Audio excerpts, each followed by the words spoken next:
terça-feira de pânico aí em todo o bolsonarismo. Eu tava pensando, caramba, vai ficar em pânico aí só a família Bolsonaro, os que foram delatados aí diretamente pelo Cid, alguns aí da cúpula do bolsonarismo. Tava um pânico já desde a semana passada, por quê? Porque muitos estavam temendo que os militares influenciassem o Cid a delatar todos os bolsonaristas e amaciar para os militares, para que militares aí de alta patente não forem presos e só fossem presos militares bolsominions, como o general Heleno, Braga Neto, Capitão Bolsonaro, esses aí. Parece que não foi isso aí que aconteceu, não. Mas o que aconteceu também durante a delação do Cid é que tivemos aí Gilmar Mendes na Globo. Fazia tempo que Gilmar Mendes não ia aí num grande veículo dar uma entrevista. Ele deu muitas entrevistas aí nos últimos meses, mas sempre para veículos pequenos ou entrevistas que eram sempre ali num canal pequeno de TV a cabo ou numa rádio, que no máximo a entrevista ia também online, mas ninguém assistia, praticamente não tinha repercussão. Dessa vez não. Gilmar Mendes falou na Globo, aí foi lá no Globo News Gilmar Mendes e foi perguntado sobre inúmeras coisas. Foi perguntado sobre Lava Jato. Aliás, eu fico imaginando o que se passa na cabeça dos comentaristas da Globo, que eram capachos e porta-vozes número 1 do Sérgio Moro, quando Gilmar Mendes bate forte. Gilmar Mendes falou, entre outras coisas, que a gente precisa criar uma Comissão Nacional da Verdade sobre a Lava Jato. Precisa ter uma comissão aí, seja no Congresso Nacional, ou seja com vários órgãos até. Ele já chegou a sugerir que sejam utilizados aí a Polícia Federal, o Congresso Nacional, o Conselho Nacional de Justiça e outros órgãos aí para fazer ali, passar limpo tudo que aconteceu na Lava Jato, que foram muitos crimes. Falou aí isso Gilmar Mendes, mas o principal aí, ele falou sobre a tentativa de golpe do dia 8 de janeiro de 2023. E aí eu vou falar, isso apavorou não só Bolsonaro, apavorou muita gente. Tem 6 projetos no Congresso Nacional, alguns são na Câmara, mas a maioria estão no Senado, que prevêem aí a anistia a todos os terroristas do dia 8 de janeiro. Anistia total. Alguns projetos vão além, prevêem a anistia total, dando brecha ali para que a anistia não seja só os executores que foram presos, não, mas para todo mundo. Tem projetos que pedem anistia, não só isso, pedem também anistia a todos os crimes eleitorais cometidos nos últimos 8 anos. Por quê? Porque como o Bolsonaro foi condenado por crimes eleitorais que ele cometeu em 2021 e 2022, olha só, os últimos 8 anos é de 2016 para cá. E aí o Bolsonaro ficaria elegível novamente. Além desse projeto aí, também prevê anistia. Tem uns que são só para crimes eleitorais, outros só para os criminosos todos, outros para as duas coisas. Mas tem. O Gilmar Mendes falou sobre isso, falou, não vai rolar. Muitos bolsonaristas aí, eu posso dar nome aí, Geyer, Nicolas, Carla Zambelli, alguns aí que participaram da tentativa de golpe. A Zambelli um pouco menos porque ela acredita que ela pode ser presa por outros motivos também, antes aí do caso do dia 8 de janeiro. Mas esses outros aí, e alguns envolvidos, Pazuello, aí, os Terra, eles acreditam que se tiver um projeto com anistia para todo mundo e esse projeto for aprovado e precisa apenas de maioria simples, ou seja, 257 votos na Câmara e 41 no Senado. Os bolsonaristas acreditam que eles têm no Senado já esse número. Só falta na Câmara eles conseguirem organizar para ter o número. Eles acreditam que eles também serão salvos, porque se tem anistia aos executores, vai ter anistia, claro, aos mandantes, incentivadores, financiadores. Imagina você, só imagina uma situação hipotética. Chega lá um assassino e mata uma pessoa. Aí, esse assassino agiu a mando de outros. Ele também, quem comprou a arma, quem financiou o crime, foram outros. Tem aqui esses que mandaram, esses que financiaram, e aqui o assassino. Aí alguém, vamos supor que pudesse fazer isso, alguém faz lá um projeto e diz, olha, assassinar a pessoa tal não é crime, tá? A pessoa tal já morreu, não existe outra, mas assassinar a pessoa tal, nome tal, CPF tal, não é crime no Brasil. Ou seja, anistia ao assassino. Se o assassino, que é quem matou, vai solto, então quem mandou, se não é crime fazer aquilo, quem mandou também não cometeu crime. Então é mais ou menos essa a saída, estratégia jurídica, né? A saída jurídica que estão pensando aí os bolsonaristas. Quando o Nicolas vai lá num podcast quase chorando e fala que eu não consigo mais dormir à noite, eu fico orando para Deus, Deus me dá uma saída, me dá uma estratégia pra gente lutar aí e tal, é porque ele estava pensando nisso. A estratégia era pedir anistia. Eis que chega o Gilmar Mendes e fala isso aqui, da estratégia do Nicolas. Vai ter que orar mais, viu, Nicolas? Porque aí o o Deus do Nicolas não mandou para ele a estratégia boa, viu? A dele já foi por água abaixo. Ó, palavras de Gilmar. Com vocês, Gilmar Mendes.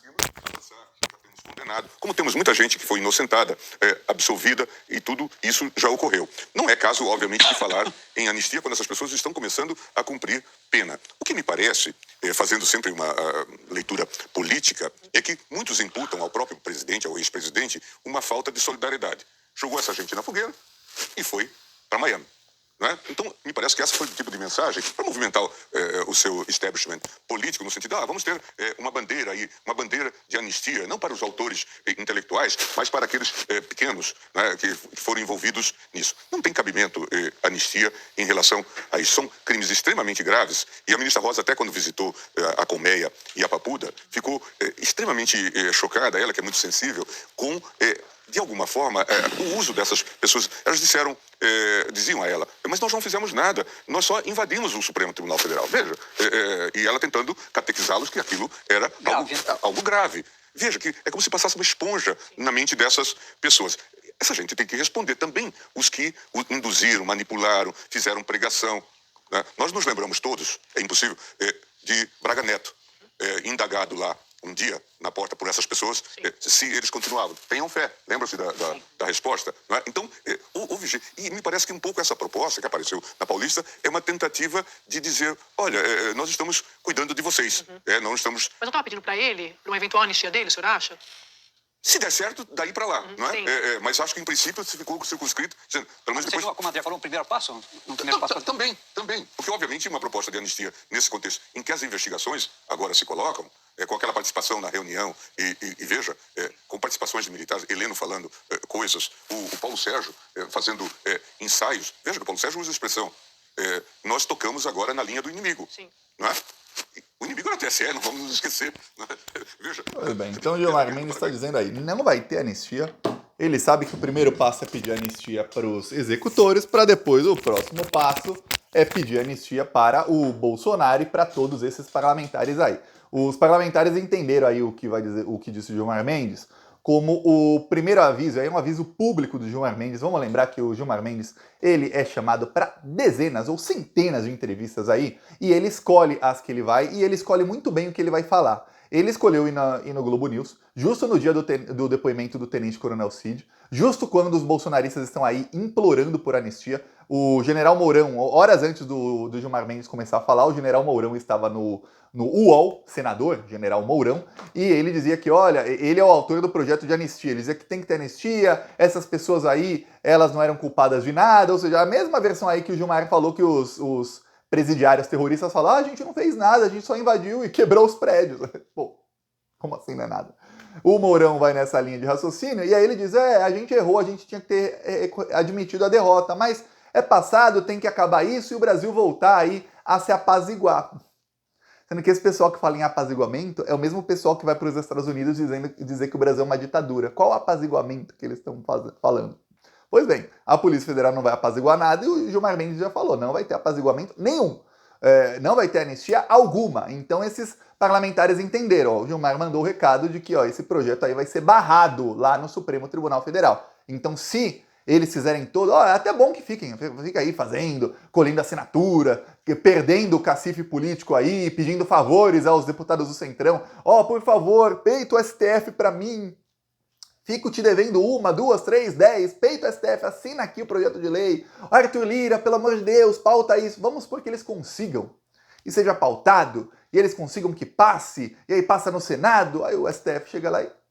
Não, isso aqui é inconstitucional. Vocês não podem... vocês investigados, os investigados fazerem um projeto de lei, convencerem seus pares a fazer com que o crime pelos quais eles são investigados não seja anistiado. Não é que eles estão tirando do Código Penal, não. Eles estão apenas dando uma anistia para quem cometeu o crime. Quer dizer, peraí, é pior ainda.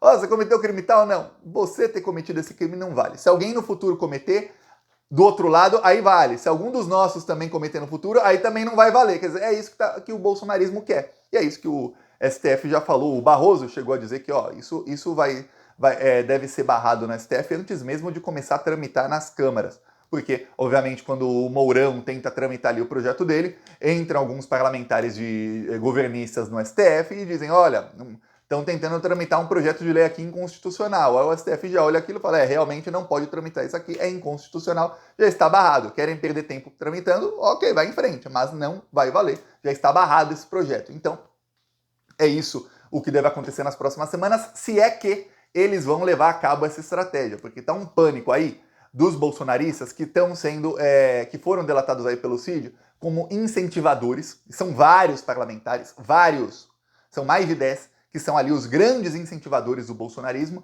e os bolsonaristas que também, os que incentivaram o Bolsonaro e os que estavam ali incentivando a horda fascista. Por quê? Eu vou dar um exemplo aqui prático. O Gustavo Guerra gravou mais de 30 vídeos, mais de 30 vídeos, em que ele diz, olha, o canal dele era grande igual o Plantão Brasil, tá? Então não é que ele tá falando com quase ninguém, não. Tava falando com muita gente no YouTube. E ele gravava vídeos aí com mais de 100 mil visualizações, fora toda a repercussão que tinha, etc., em que ele falava claramente sobre fraude na urna e sobre o Brasil estar virando uma ditadura. E ele falava claramente que tem que se rebelar contra isso, tá?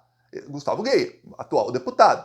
Não pense que o Supremo Tribunal Federal, no caso, a Polícia Federal e a Procuradoria-Geral da República que estão investigando, que eles não sabem disso, que isso não está nas investigações. O Nicolas fez vários vídeos, histórias e tudo mais, principalmente entre novembro e dezembro, em que ele incentivava ali o pessoal, chamava de patriota quem estava na frente dos quartéis, elogiava a iniciativa, ou seja, ele estava incentivando as pessoas a ficarem ali. O Gilmar Mendes até usou um exemplo do Braga Neto, que uma vez foi no Palácio do Alvorada, e perguntado ali pelos terroristas se eles deviam continuar ali no acampamento, ele fala, olha, tenham fé, não desistam. Ele falava que alguma coisa estava sendo feita ali naquele momento. Essa gravação do Braga Neto foi no começo de dezembro, justo nos dias em que o Bolsonaro estava se encontrando ali com os chefes das Forças Armadas para dar golpe. Justo ali naqueles dias em que o Bolsonaro estava com o general Teófilo, que era um dos generais aí de 4 estrelas, estava ali confabulando colocar as tropas nas ruas, e o general Teófilo tinha dito ao Bolsonaro que sim, ele prenderia sim o Alexandre de Moraes ou quem quer que fosse necessário, inclusive o Gilmar Mendes e o Rodrigo Pacheco. O Rodrigo Pacheco chegou aí a agradecer o Lula na semana passada, no final de semana, dizendo, se não fosse a eleição do Lula, eu estaria preso.